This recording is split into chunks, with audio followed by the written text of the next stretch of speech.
As I drove along the winding country roads of the South Carolina lowlands, I couldn't help but think how beautiful this place was. There were major highways that could have taken me faster to get to my destination, but I loved the views from the back roads: open fields, moss-covered oak trees, and lush marshes. The situation changed, and my mood changed along with it. I left the bustle of Charlotte for the paradise that was Hilton Head Island. This trip has become an annual ritual for me. My name is Maggie Thomas, although my real name is Margaret, but everyone calls me Maggie. I represent a pharmaceutical company, and every year we have our annual sales conference at Palmetto Dunes Resort on Hilton Head Island. It's 4 days filled with morning meetings and free time in the afternoon. Leisure options are plentiful, with 3 world-class golf courses, a superb tennis center, beautiful bike paths, and a miles-long lagoon suitable for kayaking and stand-up paddle boarding. But I was most looking forward to one special kind of staycation that was much more intimate. Over the next 4 nights, I will not be a faithful wife, a member of the school committee, or an exemplary churchgoer. I was going to become a slutty woman, indulging my desires and passions with my attractive lover. It all started 2 years ago with one drunken misdeed. Last year it was 4 nights of passion, and this year promised to be 4 nights of complete debauchery. My partner for these annual meetings was Brian Martin, our sales representative from Chicago. Like me, he was married to his college girlfriend, had 2 children, and had no intention of ruining his marriage. I love my husband John more than anything in this world and would never want to hurt him. But after 15 years of living together, it became boring at home. We have 2 sons, one 12 years old, the other 9, and our whole life revolves around their sports activities. John and I always had a sex trip on Saturday nights, which included the same foreplay and variations of the same 3 positions.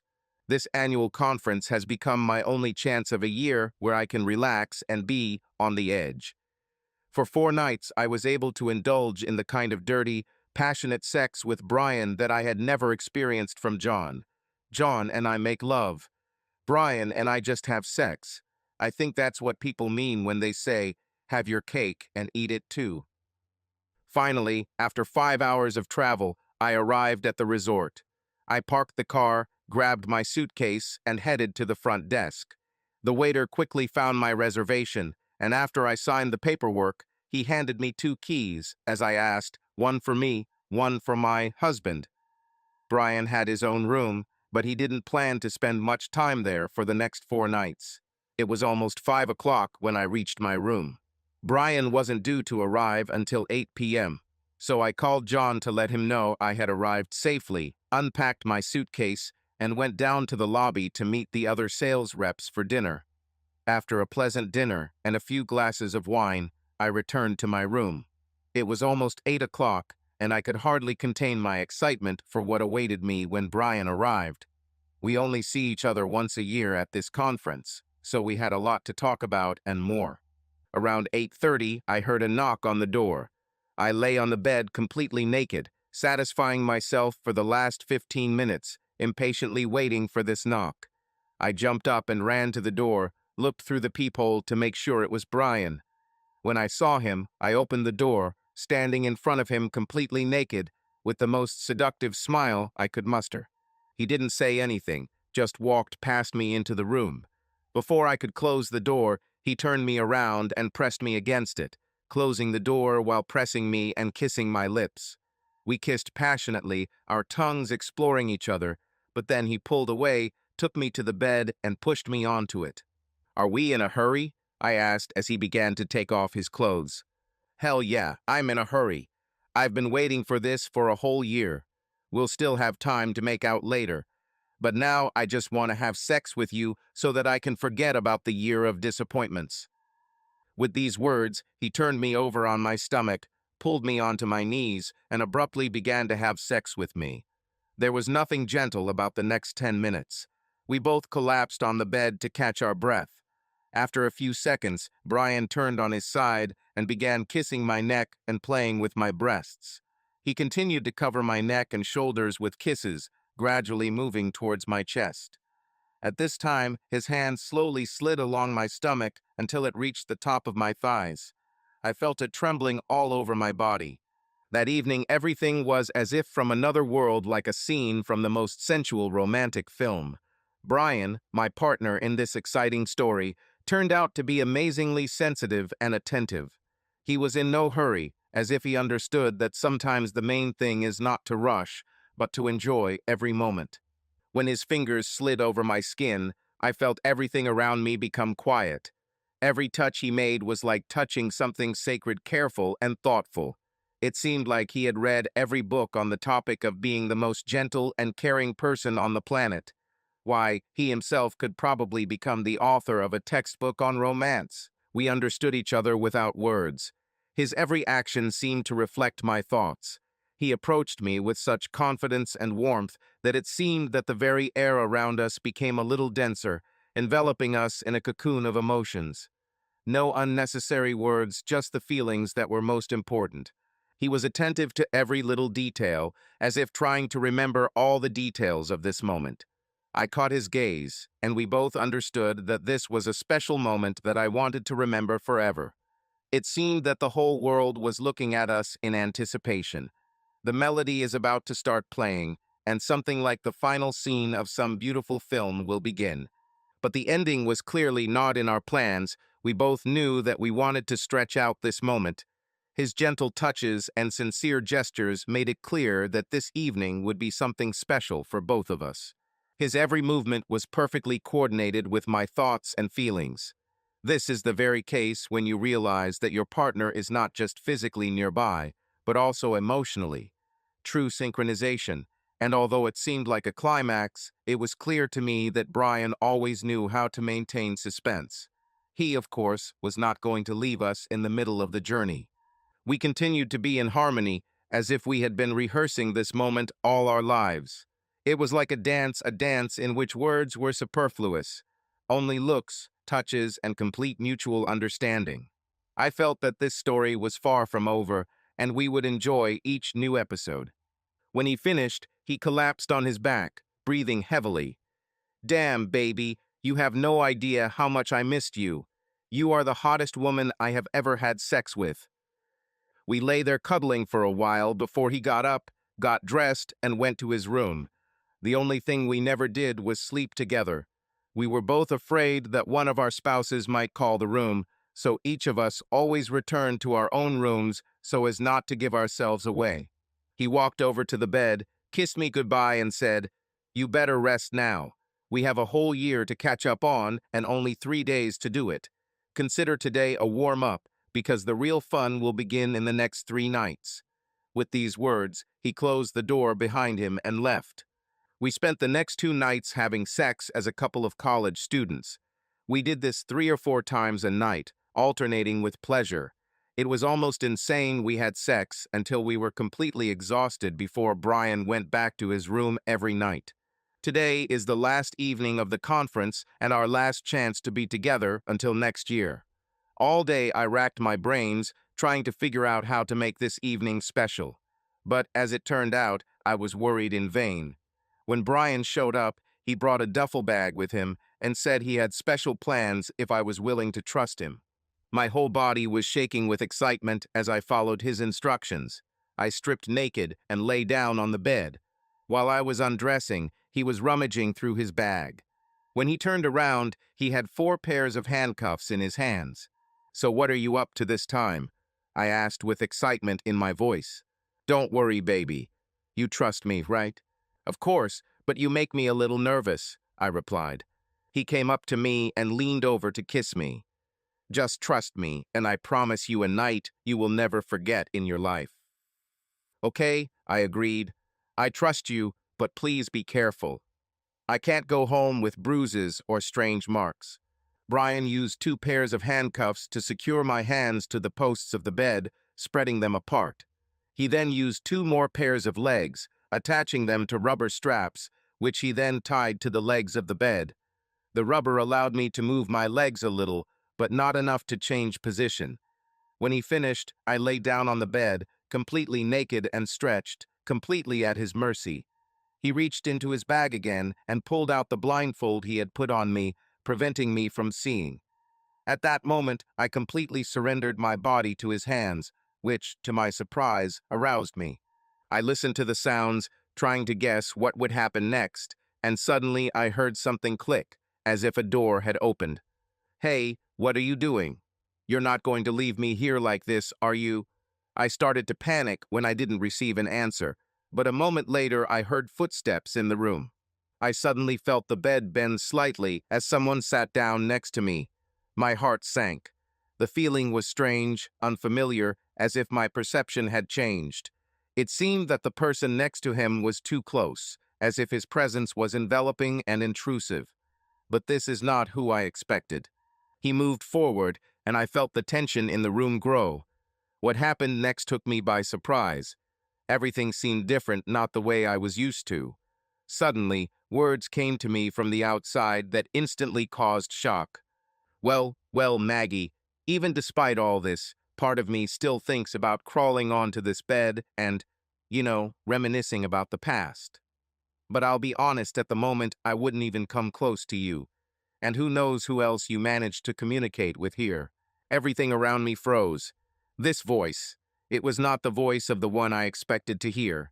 Seconds dragged on until my mind finally realized the terrible truth. It was John, my husband. My head began to spin and my panic grew. I tried to do something, to somehow escape from this situation, but in vain. "Oh yes," he continued almost mockingly, "if you were wondering why everything seemed strange, it was probably because I spent the last hour with my neighbor Jenny. It's amazing how things change when people suddenly turn out to be not who they seem. And yeah, I figured since you've been bringing someone else into our house for the last couple of years, I might as well make a couple of changes. I've spent the last few nights with Jenny in our bed. I think you can put away the bedding when you get home. Before I tell you how I found out about your betrayal, let me explain what happened to your friend. You see, when I found out what you were planning this week, I called my friend Chuck, who happens to be a private investigator, to do some digging on you and your lover. Oh, sorry, you don't know Chuck, right? Let me take off your blindfold so you can see him. He was waiting for you to arrive on Monday. He followed you both to your rooms and negotiated with the cleaning staff for a couple $100 to let him into your rooms for a few minutes to install some cool HD cameras. So smile, darling. You are now a movie star. As my eyes adjusted to the light, I saw John standing next to the bed with his arms crossed over his chest. Then I noticed a man named Chuck who looked quite intimidating, just standing near the door with a completely emotionless expression on his face. I had never felt so humiliated in my life as I realized that I was lying here completely naked, tied to the bed, exposed to everyone in the room. My mind raced to find answers to the questions that came to mind as John spoke. How did he know? When did he find out? What is he going to do to me? What will happen to our family? Hey, Chuck, why don't you go down to Brian's room and give him those photos we promised him and make sure he understands what will happen if he breaks our deal, John said, after which Chuck took the envelope from the dresser and left the room. So, as you probably already guessed, we have a 3-day recording of you and him having sex. All it took to persuade your lover to meet us halfway was to show him these tapes this afternoon and threaten to send them to his wife if he did not agree to our terms. Unfortunately for him, we lied. These videos were delivered to his wife about 15 minutes ago, along with photographs of him entering a motel near his office over the past 2 weeks with one Paula Templeton, who, if I understand correctly, is a secretary in your Chicago office. These photos were also sent to Paula's husband and your VP of sales. I couldn't believe my ears. God, how long had he known all this to gather so much information? I understood that I had to try to explain everything. I needed him to know that I still loved him more than anything and would do anything to make things right. But John didn't give me a chance to speak as he continued his story. As for you, dear, I want to thank you for your trust. You didn't even change your passwords. Some part of me is angry that you didn't even show me enough respect to at least try to hide your betrayal. Apparently, you considered me such an idiot that you calmly wrote messages and letters to this freak on accounts to which I had full access. But unfortunately for you, I'm not the fool you thought I was. You see, about 2 months ago, While you were in the shower, I heard your phone vibrate on the table next to your bed. I decided to check on him to see if something important might happen, and found a message from Brian in which he wrote how much he was looking forward to this conference so that he could have sex with you so much that you won't be able to walk. From that day, I began to act. I hired a private investigator, found a lawyer to draw up divorce papers, and came up with a plan to deal with you. While your boyfriend was securing your handcuffs and I had you, Chuck used your phone to log into your personal mailbox and send a message to all your contacts. It reads, "I have decided that I no longer want to be married to John. Please watch the attached video, it will explain everything." I have attached a recording of our 3 days of fun to this letter. By the way, I sent it with a red receipt, and let me see. It looks like at least 100 of your contacts have already read the message. And then Chuck logged into your Facebook account, changed your status to single, and posted the same message with a link to the video. He also changed the passwords for all your devices, email, and social networks so that you couldn't delete anything before most of your friends and family saw everything. As he spoke, I began to cry harder and harder, realizing what a terrible situation I was in. Finally, I began to hyperventilate, and suddenly everything went dark. I don't know how much time passed, but when I came to, I felt someone wiping my forehead with a damp cloth. Well, it looks like our little bitch is coming to her senses. Okay, Maggie, let's continue. Over the past 3 days, I have moved all my belongings out of my house and will not return there again. I'm leaving tonight, and in 2 days I'll be boarding the cruise you, and I plan for next week only now without you. The boys are with my sister, and she expects you to pick them up before 6 tomorrow evening. You will receive your divorce papers this week. Read them, and if you have any questions, we will discuss them when I return on Sunday. So, what else did I forget? Oh yes, there's one more thing. Just so you know in advance, I'm not traveling alone next week. Since you've decided to break our wedding vows, I think it's only fair to do the same. Luckily, I found out about your infidelity early enough to change the name on your cruise ticket so Jenny could go instead. You remember how she always flirted with me at our parties, don't you? Well, when I told her about your betrayal and showed her the message that I intercepted, she happily agreed to come to me every evening while you were away after the children went to bed and have sex with me as many times as she wanted. But you already know that, don't you? But what you don't know is that she promised me that if I took her on this cruise, she would have sex with me so often that I would forget your name. I hope she keeps her word. I even went to Dr. Putnam this week and took some medication to make sure I could handle 7 days of non-stop sex. Now, if you'll excuse me, Jenny and I have a cruise coming up. As he moved toward the door, I finally found the courage to speak. Please, honey, can I just explain myself? Turning back to the bed, I saw the rage in his eyes as he shouted, "No, you won't get a chance to explain yourself. Your messages, letters, and videos explained everything very clearly. So now you can shut up. Bitch. Cheater. Damn." He turned again and headed towards the door. "Wait, honey. Please don't leave me here like this," I begged him. "What? Don't you want to wait until your lover returns to finish what you started? Although I think now he probably has no time for that. Apparently he has his hands full with his angry wife. Chuck will be back soon, and he'll untie you." With that, he picked up my panties from the floor and stuffed them into my mouth, sealed with medical tape, and then left the room. As John promised, Chuck returned a few minutes later. He at least showed a little tact and threw a blanket over me so I wasn't lying completely naked on the bed. He then sat down in a chair by the table and began flipping through a magazine until his phone vibrated. After reading the message, he came up to me and said, "Well, this is your husband. He said that now we can free you." He removed my handcuffs, untied my leg straps, and removed the tape from my mouth. I felt relief, but at the same time, complete devastation. After Chuck left, I quickly got dressed, packed my things, checked out of the hotel, and got into the car, heading home. This time I didn't choose quiet country roads. I urgently needed to return. I rushed into the house at 3 in the morning, threw my suitcases at the door, and collapsed on the sofa. I just couldn't bring myself to go into our bedroom. The thought of sleeping in that big bed alone, knowing that John wouldn't be there anymore, and remembering what he and Jenny did in it, was too painful for me. The next morning, I got up and set about regaining access to all my accounts. John really screwed me over by resetting all my passwords. Without access to my devices, I couldn't easily recover the passwords he changed. My first stop was a Verizon store where, after confirming that I was indeed Margaret Thomas, they helped me unlock my phone and tablet.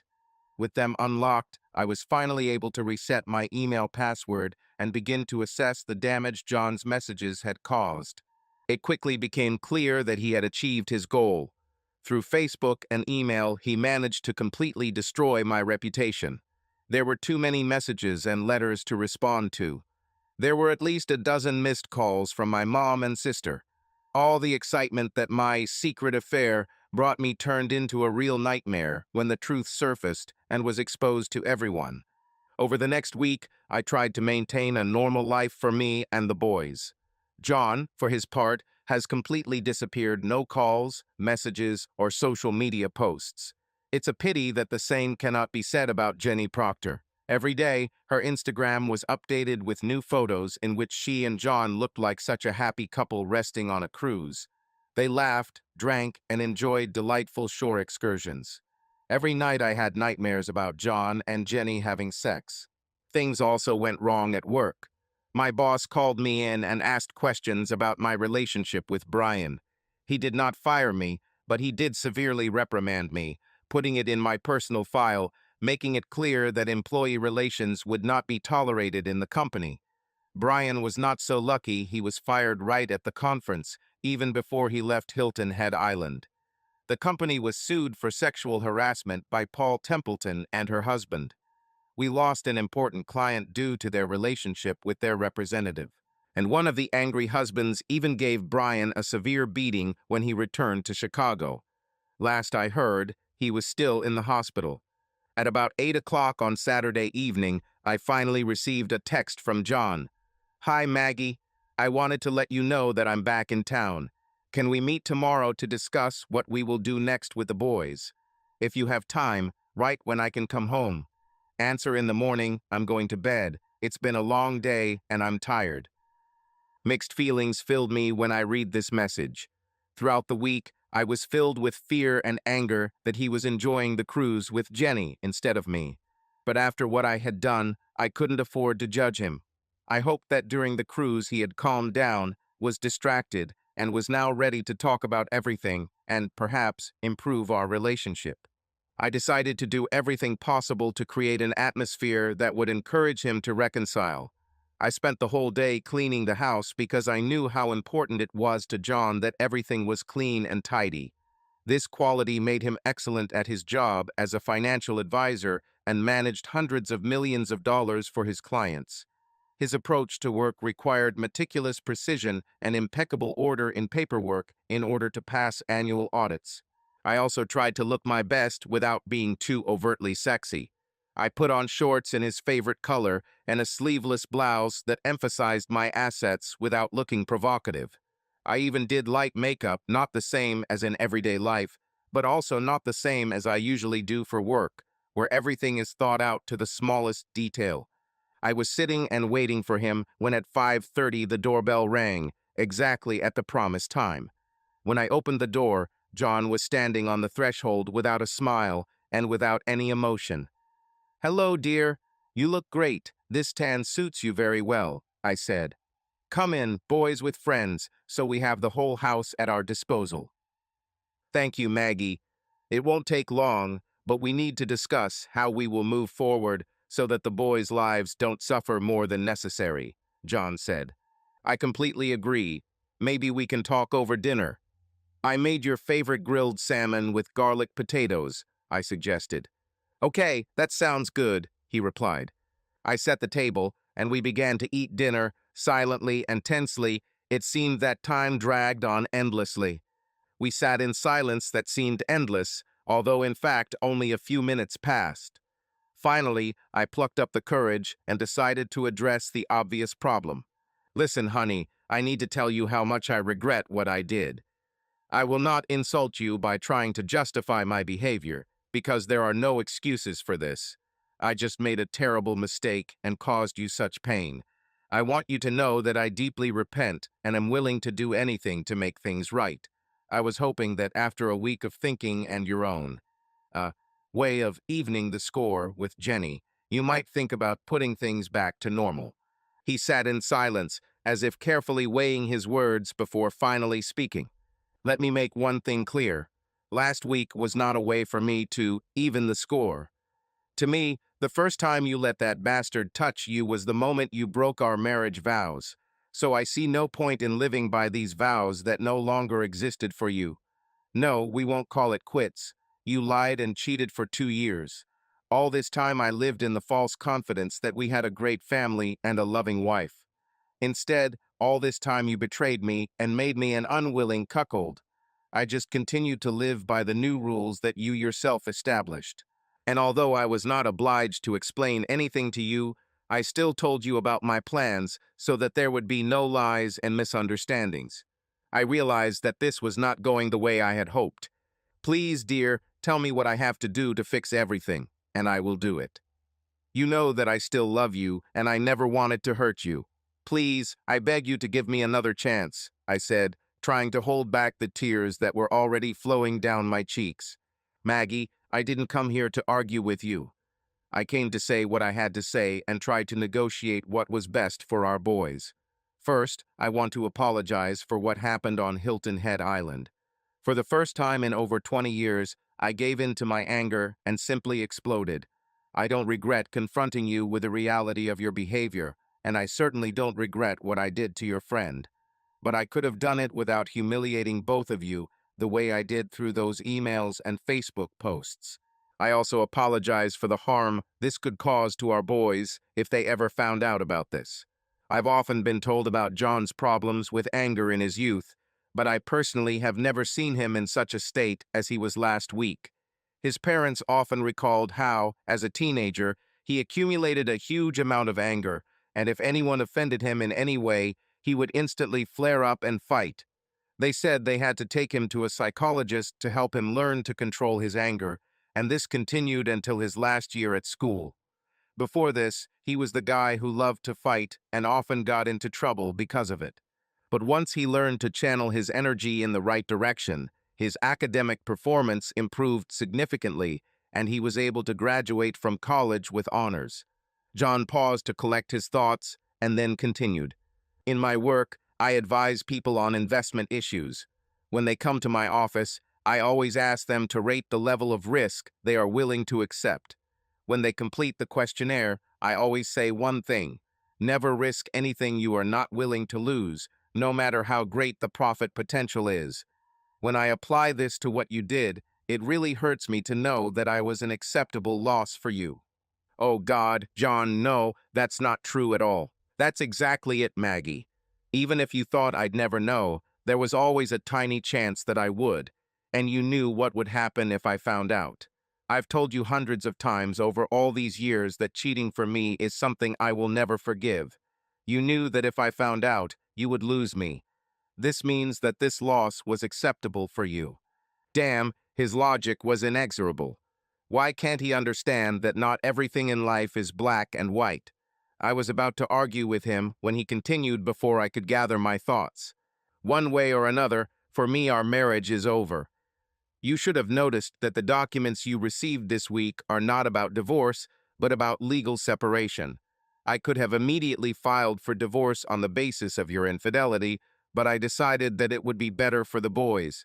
It will take more time, but I'm ready for it if you agree. When will you understand that I don't want a divorce? I want to at least try to save our marriage. Can't you at least try? I begged him. That's how it will be, Maggie. Our separation process will continue throughout the year. I will continue to spend time with the boys and attend their practices and games. I will come home or meet you at a restaurant for family dinners once a week. I even agree to attend consultations with you so that you can figure out how you could betray our family. But I won't give you any guarantees. Maybe I'll change my mind, maybe not. One last thing. While I won't look for another relationship, I can't promise I'll avoid it. But until we are officially divorced, I promise not to sleep with other women except for that week. If this does not suit you, I can change my plan and immediately file for divorce, which will be finalized in 3 months. No, no, don't do this. I agree to anything as long as we have at least some chance. That's exactly what we did. John kept his promise in every way. John really kept his word. When baseball season began, he was present at every game and most practices. We even sat together, as always, and after most games, we went to dinner with the whole family. He also came to our house for dinner at least once a week and was always friendly. He even accompanied me to sessions with my psychologist several times. He actively participated in every meeting and never lost his temper, even when difficult topics were discussed. However, he never made any promises about our reconciliation. But I had a whole year, and I was going to use every minute to get it back. One Saturday morning, I got up early to go shopping with my friend Jackie, and we agreed to meet at a local cafe for breakfast before the mall opened. We had just placed the order when I saw it. John was sitting at the far end of the cafe at a table, holding hands with some pretty blonde. They were so absorbed in each other that they didn't even notice what was happening around them. I started to cry, and before I could burst into tears, I quickly excused myself and went to the toilet. I barely managed to close the door behind me when I was overcome by a fit of hysterical crying. When I finally calmed down and returned to the table, they were no longer there. Jackie saw my red and tear-stained eyes and immediately held out her hand to me. "Do you want to tell me what upset you so much? I can't promise I can help, but I'm a good listener. The thing is, I've been working so hard for the last 9 months trying to get John back. I tried my best to show him how good our life could be if he changed his mind about divorce. And so, when everything seemed to be starting to get better, I saw him yesterday at breakfast with another woman." "Oh, now I see," Jackie replied. "But you don't know who she is. Maybe it's just a client or a work acquaintance." "No, you don't understand. The way he held her hand and looked at her was exactly the same way he looked at me before we had children. We made love all night long every Friday and went out for breakfast on Saturdays. He always held my hands and looked at me with the same tenderness with which he looked at her yesterday. "My sweetie, that doesn't mean she spent the night with him," Jackie said. "Why don't you try to enjoy our shopping, and then when you see John, just ask him who she is?" And I decided to follow her advice. I tried to distract myself and enjoy my time with Jackie, but thoughts of John and that woman would not leave me all day. I spent the rest of Saturday and Sunday feeling depressed and irritable, and unfortunately my children were the main victims of my mood. I even overheard them whispering to each other that they couldn't wait to go to Dad's next week, because maybe I'd be in a better mood when they returned. That evening John came over for dinner, as had become his custom over the past few months. The evening went quite pleasantly, despite my tense mood. When we finished, John sent the boys packing as they were staying with him for the next week. This gave me the opportunity to talk to him alone. "John, I saw you with her. Please just be honest with me. Are you serious?" I asked with a tremble in my voice. "Oh, you must be talking about Suzanne. When did you see us?" He answered calmly. "Yesterday at breakfast. I saw you holding her hand in the cafe, and it reminded me of the days when you held my hand and looked at me the same way. Okay, since you asked, I'll answer honestly. I don't know how serious it is. We met through work when I was developing a new pension plan for her company. She's a benefits manager, and we worked together a lot. We got along well, and over the past 3 months, we've gone out together several times. And no, just in case you asked, we are not sleeping with her. I explained to her our situation and said that I could not enter into an intimate relationship until I resolved all the issues with you. Okay, I understand. Thanks for your honesty. Just know that I'm not going to give up. I will fight for us until the last day until our divorce is final," I said. And so it went on for the next 3 months.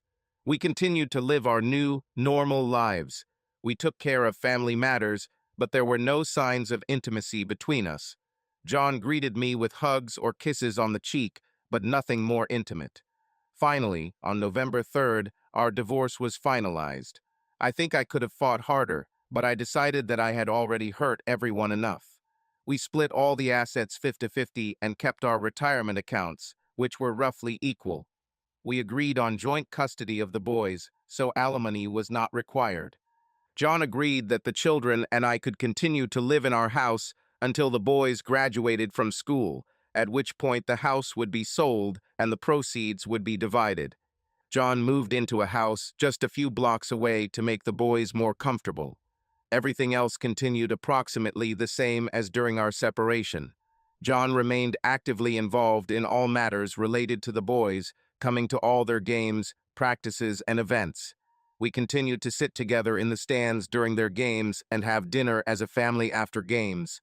The only major change was that Suzanne now came with John, and to be honest, I really liked her. There was clearly real love between them, and she was very good to my children. I think under these circumstances, this is all I could have dreamed of. In the fall, John and Suzanne got married, and a year later they had twins, 2 daughters. The boys were incredibly happy to see their sisters appear. I would like to say that I, too, was able to find someone for myself and start a new life, but that would be a lie. My attention is completely absorbed in work and taking care of the boys. I went on a few dates, but nothing serious came of it. The most intimacy I've experienced in the last few years is a hug or a kiss on the cheek. I just can't forget John and move on with my life. The only man I ever wanted to be with was John, and I managed to ruin everything. At this stage of my life, I have almost no friends left, except for my sister and my best friend from my student days. Our family friends mostly stayed with John. Wives now look at me as if I were some kind of depraved divorcee and are afraid that I might seduce their husbands. Several husbands tried to court me, considering me an easy prey, so I spend most of my time alone. Laughter and splashing water in the pool brought me back to reality. I was at John and Suzanne's house for our eldest son's graduation party at college. It's been almost 9 years since that night on Hilton Head Island that changed my life. John has been very generous since we got divorced. He and Suzanne always invited me to family gatherings and special events, such as tonight's party. Suzanne and I were on the wave of friendship, and if it weren't for the circumstances, I think we could have become good friends. However, events like this party have always been challenging for me. I sat on the sidelines and watched John laugh and play with the children, Suzanne and their girls, and I couldn't help but think that everything could be mine. I heard it before I saw it. John came over, sat down next to me, put his arm around my shoulders, and asked, "What happened? You look sad." I leaned over and laid my head on his shoulder. I was really sad, but his touch, even a friendly one, brought me some comfort. "You know, John, this was my dream for us. I always imagined us sending our boys off into adulthood and growing old together, surrounded by their wives and our grandchildren. I'm truly happy for you and Suzanne, but it makes me a little sad when I think about how if I hadn't been so stupid and betrayed you, all of this could have been ours. To be honest, it was also a dream for us. But I can't imagine my life without Suzanne and our daughters. But you know, despite all the pain that your betrayal brought, I'm glad that something good came out of it for me in the end," John continued. "It taught me not to take anything in life for granted. Not my wife, not my children, not anything else. Look, we've both made mistakes in our marriage. We both created the unhealthy atmosphere that existed when you cheated. So I decided to work every day to ensure that my current marriage never gets to that point. For a long time I was angry with you and even took some pleasure in your misfortunes. But today I can honestly say that I sincerely want you to be happy. You need to forgive yourself and try to find someone to share your life with, be it a romantic relationship or just a strong friendship. All I can say is that life is so much better when you share it with friends and family." He hugged me tightly before standing up and walking back to the others at the party. I was left sitting alone, lost in my thoughts, until a memory from my past suddenly surfaced in my mind. Once, when I was still a teenager and my relationship with my boyfriend had broken down, my mother told me, "Sometimes the best revenge is a life well lived." At the time, it seemed a little naive to me, but now everything suddenly fell into place. John found a way to get back at me that was much better than what happened in that hotel 9 years ago, and he didn't even try to do it on purpose. He just moved on with his life, and I was stuck in the past. Subscribe to our channel so that your love doesn't cheat on you, and go ahead and listen to the next story, because this story is nothing compared to the next one. If you're under 18, don't even think, click to the next one. Click to the next one. Click to the